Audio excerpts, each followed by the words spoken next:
નમસ્કાર નમસ્કાર નમસ્કાર મારા વાલા વિદ્યાર્થી મિત્રો અને વાલી મિત્રો, હું છું ધ્રુવિલ સર અને તમે જોઈ રહ્યા છો જ્ઞાન જ્યોત ગ્રુપ ટ્યુશનિયા એજ્યુકેશન ચેનલ પર. લાસ્ટ વિડીયોમાં આપણે હવનની ડીશ ખાધેલી યાદ છે ને? તમે ખાધી હોય તો કમેન્ટ કરજો અને હવનની ડીશમાં જે મજા આવે બીજી કોઈ ડીશમાં ના આવે. ઓકે, હવે આજે વાત કરવા જઈ રહ્યો છું સરસ મજાના તફાવત, વૈજ્ઞાનિક કારણો એની વાત કરીશું. લેટ્સ સ્ટાર્ટ, શરૂ કરીએ. ચલો, બધા જ મોસ્ટ ટાઈમી પ્રશ્નો, મોસ્ટ આઈએમપી રે આઈએમપી. બેટા તમે કેવું ભણો? બેટા ચોપડી ભણો, તૈયાર કરો કોઈ સાહિત્યમાંથી, ચોપડીમાં કંઈક લખ્યું હોય અલગ, તૈયાર કરો એ સાહિત્યમાં કંઈ લખ્યું અલગ. જ્યારે જ્ઞાનજ્યોતમાં હું ધ્રુવિલ સર, હું ધ્રુવિલ પટેલ એવી રીતે ભણાવું કે જે અહીંયા બોર્ડ ઉપર લખેલું હોય એ તમારે ઘેર જઈને તૈયાર કરવાનું. એ તમારે ડબલ મજૂરી છે ને એવી બચી જાય. કારણ કે ચોપડીમાં કઈ અલગ મુદ્દા લખ્યા હોય, અલગ પેટર્નમાં લખ્યું હોય, જે તમે સાહિત્ય વાંચો છો એમાં કંઈક અલગ લખ્યું હોય, બંને મિક્સ થઈ જાય. તમે કોઈ નોટમાં કંઈક અલગ લખ્યું તો બધું ભેગું કરવાની જરૂર નથી. હું અહીંયા એવું ભણાવું, પ્રશ્નો ભણાવું. કારણ કે પરીક્ષામાં પૂછાય શું? પ્રશ્નો પૂછાય છે. હું કહું ને પ્રશ્નો આવે ને આવે જ છે. ચલો વાત કરીએ આપણે અંતઃસ્રાવ, નર જાતીય અંતઃસ્રાવ અને માદા જાતીય અંતઃસ્રાવ. હવે મેં તમને પહેલા પણ કહી ચૂકેલું છું, અત્યારે બી કહું છું કે બે ગુણ હોય, બે ગુણનો તફાવત હોય તો ઓછામાં ઓછા ચાર મુદ્દા લખવાના જ. ઓકે, જનરલી બધા તફાવત બધા તમારે બે ગુણના જ આપે. તો પહેલી વસ્તુ જો, હવે એક શોર્ટકટ આપી દો. અહીંયા કેવો મુદ્દો? નર જાતીય અંતઃસ્રાવ સટ ટેસ્ટોસ્ટેરોન, તો માદા જાતીયમાં સ્ત્રી ઇસ્ટ્રોજન થઈ ગયું. હવે આ અંતઃસ્રાવ શેમાંથી સ્રાવ થાય? શુક્રપિંડમાંથી. તો આ શેમાંથી? ખાલી એક તૈયાર કરો ને, ખાલી આ બાજુ, એટલે આ બાજુ તો કોપી પેસ્ટ. એટલે મગજ ચાલ્યું ના ચાલ્યું? લે કશું કરો, એક બાજુ ને યાદ રાખો, બીજી બાજુ તો ઓટોમેટિક. ચલો હવે જો આગળ.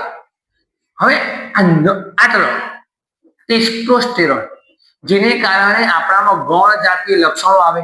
ખભાનો ભાગ વિકાસ પામે, અવાજ ઘેરો ને દાઢી મૂછ વાળ આવે, એટલે ગૌણ જાતિ.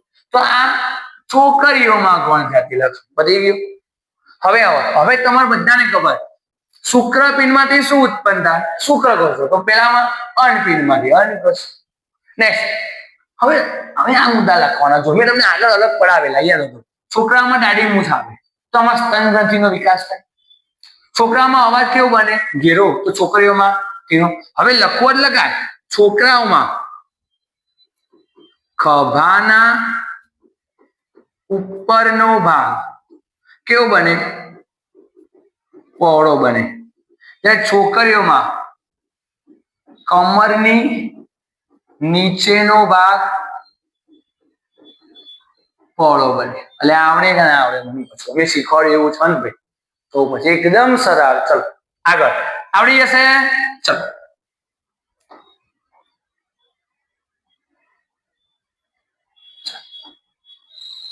મોસ્ટ ટાઈમ બી બેટા, હવે હું તમને જે શીખવાનું અગત્યનું, પ્રશ્ન તો શીખવાડીશ જ બેટા, પણ જે કાળજી લેવાની છે એ ખાસ શીખવાડીશ. ચલો દેખાય છે? ઝૂમ કરું? કરી દઈએ ને ભાઈ યાર, ઓપ્શન આપ્યું છે તો વસૂલ કરી જ દેવાનું. પહેલું, તરુણ વ્યક્તિ. તરુણ એટલે શું? જે બાળક 8મા ધોરણમાં ભણે છે, 12મા સુધી પણ તરુણ અવસ્થા કહેવાય ગુજરાતીમાં.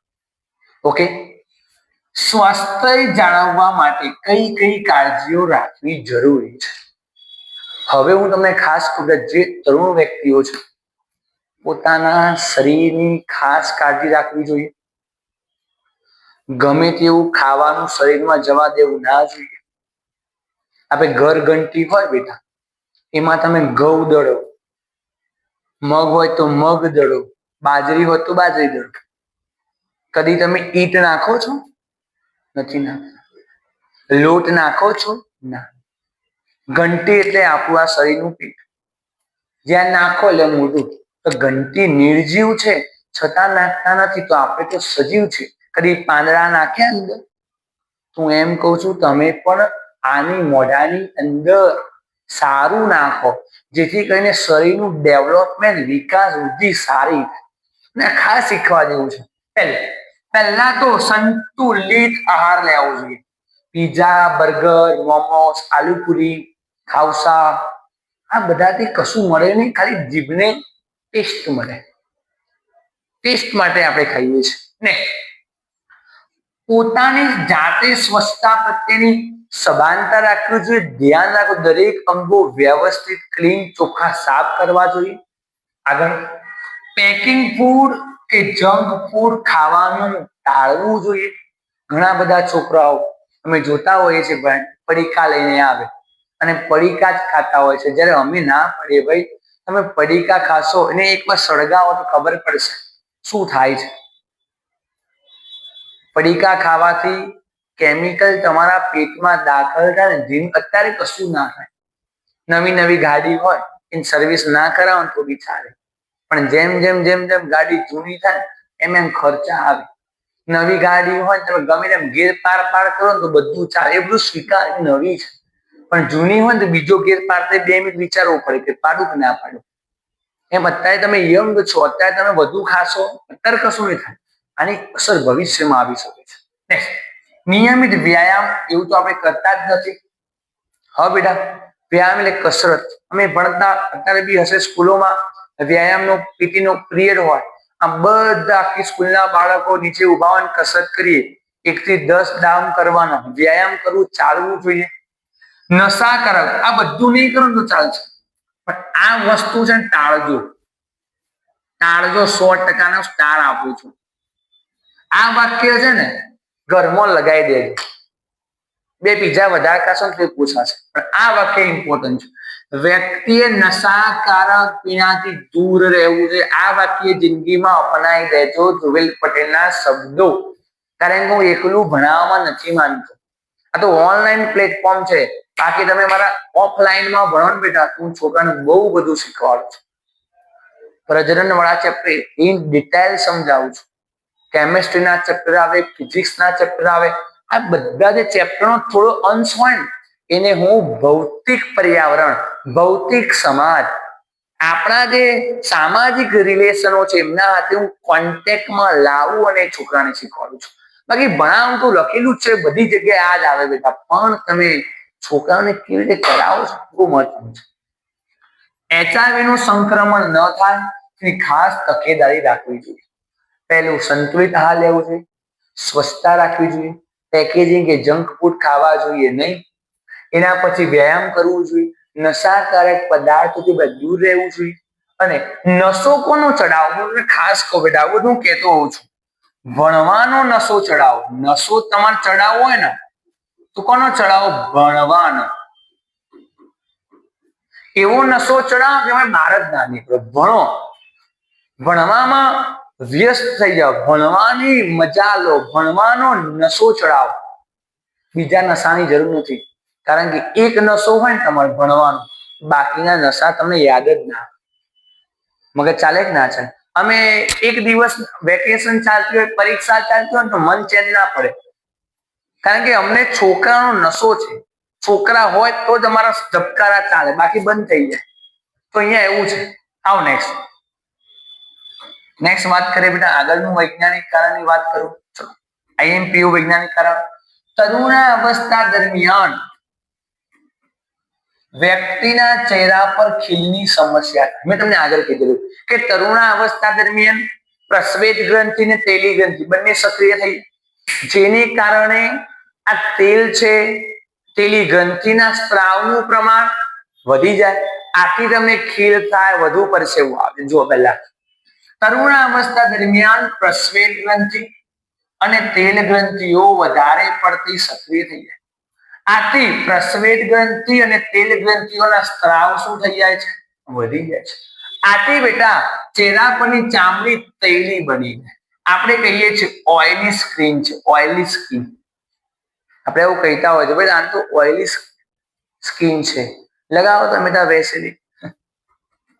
ચલો આગળ. આથી તરુણાવસ્થા દરમિયાન વ્યક્તિની ખીલની સમસ્યા સર્જાય છે. બરાબર છે. તરુણાવસ્થા દરમિયાન વ્યક્તિના પ્રસ્વેદ ગ્રંથિ અને તેલી ગ્રંથિ સક્રિય બની જાય છે. આ જે પ્રસ્વેદ ગ્રંથિ અને તેલી ગ્રંથિના સ્ત્રાવનું પ્રમાણ વધી જાય છે. આથી તમારી ત્વચા ચામડી કેવી બની જાય છે? તેલી બની જાય છે. આથી ખીલ થવાની શક્યતા વધે છે. નેક્સ્ટ 15મો સવાલ. આ સવાલો દરેક વાલી મિત્રોએ શીખવાડવો જોઈએ બાળકોને. બસ વાલી મિત્રોએ શીખવાડે ને આ સવાલો છોકરાને સારી રીતે યાદ રહી જાય, મારા કરતા પણ. હું એવું કહીશ, સમજો. નશાકારક પદાર્થોથી દૂર રહેવું જોઈએ. કેમ કે દૂર રહેવું જોઈએ? એક વાર લઈએ ના ચાલે. હવે હું વસ્તુ સમજાવું. નશાકારક વસ્તુઓમાં આ લોકો એવી મિલાવટ કરે ને બેટા, કે તમે એક વખત બેટા કઈ ટેસ્ટ કરો, એક વખત ટેસ્ટ, તમને બીજી વખત એ જગ્યાએ થવાનું મન થાય. શરૂઆતમાં 10% મન થાય, ભાઈ જવું છે, રવા દે, જવું છે, રવા દે. ત્રીજા દિવસે તમે ત્યાં જાઓ પીવો, પછી ભાવ 20% નશો વધી જાય. એમ કરતા કરતા કરતા દરરોજ તમને નશાકારક વસ્તુઓના સેવન લેવાનું ઈચ્છા બહુ થાય, લેવાની ઈચ્છા બહુ થાય. પરિણામે શરૂઆતમાં કશું ના થાય, શરૂઆત મજા આવે, મોજ પડી જાય, જન્નત જેવું ફીલ થાય. જાણે ગીતો વાગ્યા વગર લોકો ડાન્સ કરે. પણ આની અસર 5-10 વર્ષ પછી શરીરનું એક અંગ છે લીવર, જેને આપણે કહીએ ગુજરાતીની ભાષામાં યકૃત. આ લીવર છે ને એ તમારું ફેલ થઈ જાય, ફેલ પતી જાય.